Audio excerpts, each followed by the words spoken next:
Des carnets de pèlerinage, rencontrer un être, c'est croiser toute l'humanité. C'est aussi être touché, comme le dit la Bhagavad Gita, par le Seigneur qui habite le cœur de tous les êtres.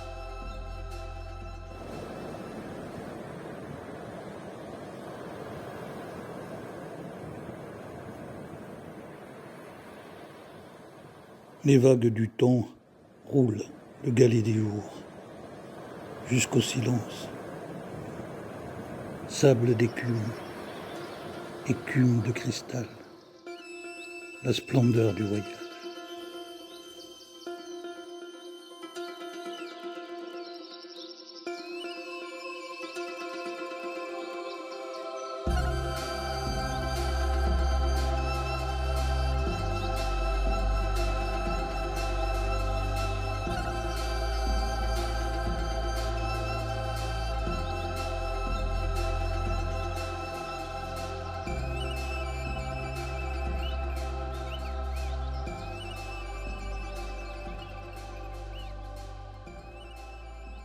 On peut dire l'axiome traditionnel, autant de pèlerins, autant de chemins. Ouais. Déjà, chacun étant un reflet de cette unité. Cela dit, dans toutes les traditions, il y a effectivement des étapes et entre guillemets des catégories, c'est-à-dire des choses qui nous correspondent plutôt vers l'action, plutôt vers la contemplation. Ça joue aussi dans le destin personnel de son propre caractère. Maintenant, dans l'ordre traditionnel, la connaissance est mise en avant parce que précisément, sans la réception de cette connaissance, donc de cet éveil intérieur, il y a aveuglement. Et s'il y a aveuglement, il y a non-direction, et c'est le monde moderne. Comment parvient-on à cette contemplation? Et ça, il y a quand même une donnée cyclique là-dedans, c'est-à-dire qu'effectivement, il y a 100 000 ans ou 50 000 ans, de ce que disent toutes les traditions, les hommes avaient des facultés spirituelles beaucoup plus éveillées. Ouais. Et de ce point de vue-là, relier l'action à la contemplation n'était certainement pas le même souci qu'aujourd'hui. Ouais. En revanche, et là c'est là où je te rejoins, c'est qu'effectivement aujourd'hui, dans l'état de dispersion dans lequel est le monde, et en particulier l'Occident, je trouve courageux, pour pas dire un peu illusoire, de vouloir aller directement à cette contemplation, au risque de ce que j'ai beaucoup observé, c'est-à-dire finalement créer un ego spirituel, prendre des vessies pour des lanternes, et penser que penser au grand tout suffit pour le réaliser. On est arrivé aussi à une sorte de délirium spiritus qui est absolument grave, et ce que tu dis me paraît être en remède, c'est-à-dire remettre le corps, remettre l'action, pour synchroniser l'ensemble, évite le mensonge. Autant on peut se parler et se mentir à soi-même, autant avec le corps c'est un peu plus difficile. C'est plus difficile. Hein.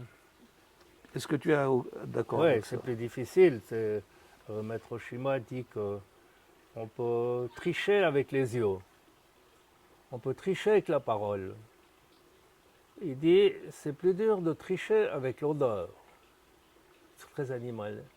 Mais c'est impossible, dit-il, de tricher avec les gestes. Donc moi, en tant que voilà, qu'enseigneur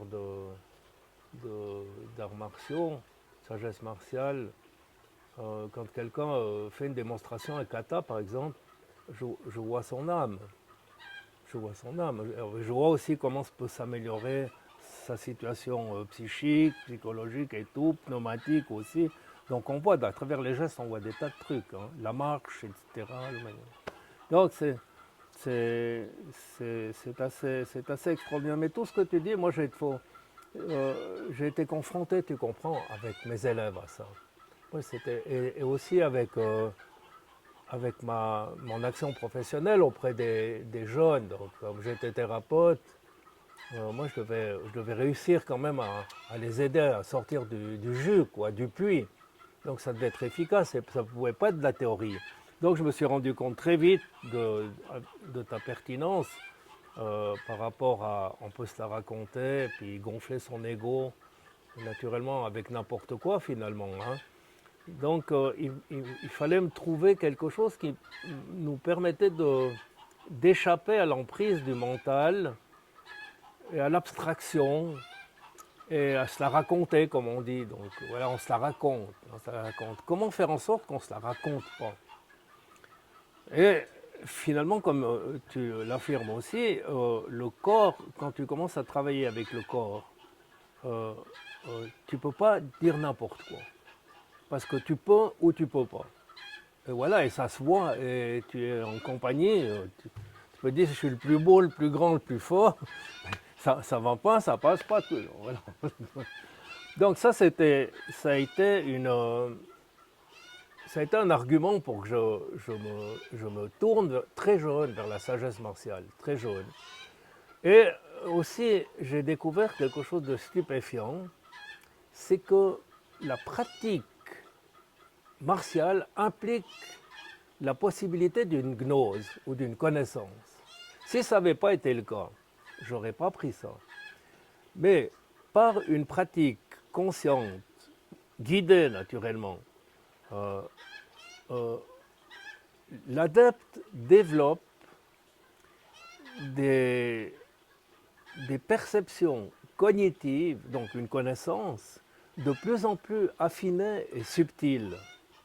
Par exemple, ce qui nous est demandé à nous pour certains examens, c'est Mugamushin. Pour te dire, je donne. Alors, Mugamushin, ça veut dire pas de moi, Muga, pas de moi, Mushin, pas d'esprit, pas de mental. Donc, c'est un truc qui est à la base, au départ, de toute spiritualité. Pas d'esprit, ça veut dire pas de divagation du mental, tenir son esprit en laisse, et surtout pas d'ego. Ça, c'est par exemple le test qu'on nous demande pour le 4e dan. Voilà. On demande de ne pas avoir d'esprit ni d'ego, donc d'être libre de tout ça. Donc, c'est une forme de connaissance qui est déjà bien avancée. On demande aussi, par exemple, Fudoshin. Fudoshin, ça veut dire pas de mouvement de l'esprit, ça veut dire apatheia, ça veut dire le calme de l'âme. On nous demande Kanken. Kanken, c'est la possibilité de voir à travers. Alors, l'exercice, c'est quoi, par exemple? L'exercice qu'on fait pendant des années, on se met à 50 cm l'un de l'autre. Non, mais je ne peux pas te montrer ici. Et puis, il y a un exercice codifié. Toi, tu m'envoies le point sur la figure, et moi, je riposte. Mais je sais que toi, tu vas m'envoyer le point avec ton bras gauche, ça se dit. Et on est les dos comme ça, et on doit rester impassible et calme. Et quand toi, tu dégaines ton point pour me l'envoyer sur la figure, moi, je dois parer et contre-attaquer. Donc c'est un exercice, c'est-à-dire ça sert à quoi? Ça sert à développer Kanken, c'est-à-dire l'intuition visionnaire, lire dans ton intentionnalité. Donc à force de s'entraîner à ça, cet exercice va servir dans la vie pour d'autres trucs, tu vois. Donc moi j'ai appelé ça les archéschèmes. Au lieu d'appeler ça les archétypes de Jung, j'appelle les archéschèmes parce que c'est des archés, mais dans l'action. Donc on en a une quarantaine au moins. Donc le type qui possède ces 40 archéschèmes et qui arrive à les manifester, à les vivre dans sa vie de tous les jours, c'est un sage. Et il a réussi son coup grâce à une pratique physique aussi, mais naturellement doublée d'une connaissance intellectuelle aussi, parce qu'il faut les dos. Absolument. Il faut les dos. C'est là où on rejoint une partie de l'enseignement de Guénon qui insiste beaucoup sur la préparation intellectuelle, c'est-à-dire sur la compréhension quand même mentale du fonctionnement de l'univers, de la sagesse, etc., pour passer, et les gens ne comprennent pas, les gens ne comprennent pas souvent l'importance de ça. Mais c'est tout simplement pour harmoniser le mental, l'esprit et le corps. C'est aussi une harmonisation. Si tu essayes de faire le silence en toi et que tu n'as aucun support mental sur ce qu'est le monde, sur ce qu'est la sagesse, c'est beaucoup plus difficile. C'est une histoire d'harmonisation. Ouais.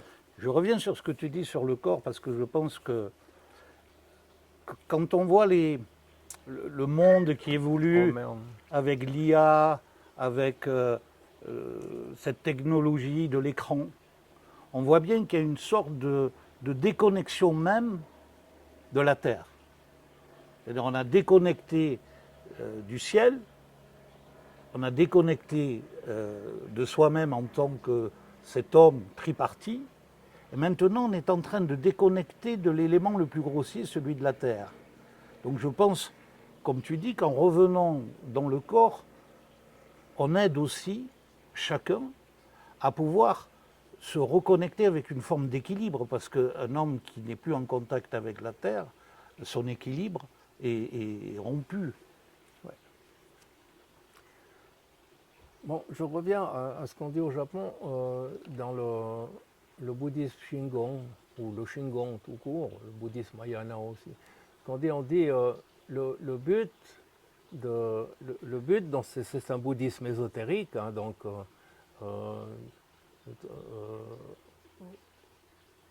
où il est affirmé que on doit le but recherché, donc au lieu d'appeler ça la sagesse, dans la sagesse martiale on dit il faut devenir un Bouddha en cette vie et dans ce corps. Voilà ce qui est dit. Alors, dans ce bouddhisme, ce qui est intéressant, c'est le rajout du terme « et dans le corps ». Parce que dans le bouddhisme exotérique qu'on connaît tous, il suffit de... Tu vois, voilà, ça, on arrive avec l'esprit. Mais dans le Shingon, c'est bien précisé, avec l'esprit et dans ce corps, durant cette vie. Et ça, c'est Maître Shima qui nous dit, donc vous avez tous, il dit ça, vous avez tous ce cristal en vous, et vous devez devenir ce Bouddha en cette vie et en ce corps. Sokuchin Jobutsu. Voilà, devenir ce Bouddha en cette vie et en ce corps. Ça, c'est intéressant. Donc, comment est considéré le corps? Donc, le corps, quand on commence à s'activer, et tout le monde peut l'éprouver, c'est ça, dans un dojo par exemple, eh bien, ce qu'on remarque, c'est qu'on est très maladroit. Donc, le corps, au début, nous emmerde, il résiste, il fait ce qu'il veut, ça donne des trucs comme ça, c'est qu'on n'est pas bon. Tous les débutants sont vilains, c'est pas très joli ce qu'ils font, sont maladroits, certains sont prétentieux, donc ils pensent qu'ils sont jolis, mais pour un œil extérieur comme ça, c'est pas très joli. C'est pas très joli. Donc le corps témoigne du fait où je me trouve. Ça, c'est le fait, ce qu'on appelle le fait. Puis, on nous apprend une succession de formes qui sont des exercices et on rentre dans ce travail de la forme où, en fait, on reformate ce qui est maladroit, ce qui est malhabile, ce qui n'est pas juste. Et cette reformatation par le corps agit sur l'âme. Parce que ça nous demande intérieurement une acceptation, une obéissance, ça nous fait chier, parce que c'est pas facile. Il faut répéter ça tous les jours, on aimerait mieux aller ailleurs. Tu vois, donc ça demande une discipline, ce qu'on appelle une ascèse. Ça, c'est le but de l'ascèse, etc.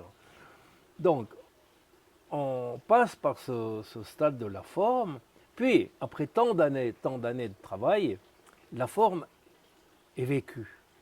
La forme est vécue et on n'y pense plus, c'est-à-dire on rentre dans l'acte. Voilà. C'est parfait. Et en même temps, on ne s'est pas aperçu, mais la personnalité intérieure, c'est-à-dire l'âme, s'est transformée aussi par les archéchèmes qu'elle a réussi à toucher, à vivre. Et tout ça, ça nous amène à la conclusion finale, le quatrième stade, qui est la sagesse, ou le bonheur, ou la joie. Moi, je l'appelle la joie. Platon dit c'est le bien. Moi, je dis c'est la joie parce que c'est vachement important d'être joyeux. Tu vois, c'est la joie, je pense, c'est très important. Donc, le corps a été l'épreuve et le témoin. Puis, le corps est devenu quand même une satisfaction par une forme qui s'améliore. Puis, une autre dimension intervient, c'est comment, tout d'un coup, quand la forme est parfaite face à l'adversaire, quand je réussis le mahei, le timing, enfin tous ces termes qu'on apprend, comment se fait-il que je sois épanoui? Qu'est-ce qui se passe? Qu'est-ce qui s'est passé dans cet être fait d'un corps, d'une âme et d'un corps et d'un esprit? Qu'est-ce qui s'est passé? Eh bien, il s'est passé un équilibre. Et cet équilibre a pour résultante le bonheur, ou la joie, ou la tranquillité. Donc tu vois, tout ça, ça nous amène à une forme de sagesse qui prend avec elle toutes les dimensions de l'âme. Ou l'action juste. Ce que tu dis me rappelle... j'ai pris une leçon de littérature avec l'écrivain américain John Irving, qui écrit des livres de 500, 600 pages, 800 pages. Et je me disais, c'est quand même extraordinaire, ces êtres qui prennent une plume et défilent comme ça, 600 pages, etc., alors que nous, besogneux, travaillons, voilà. Et il me dit, je réécris tout à la main déjà. Il me dit, mais les phrases, mais des dizaines, des quinzaines de fois. Il dit, je suis un lutteur. J'ai appris ça dans la lutte. Refaire le même geste, 100 fois, 1000 fois. 1000 fois. Pour arriver au moment parfait où il est juste. C'est génial. Il me dit, l'écriture, c'est pareil. Mon mythe de l'écrivain, il était encore plus laborieux que je pouvais l'imaginer, tu vois, le travail. Le travail. Extraordinaire.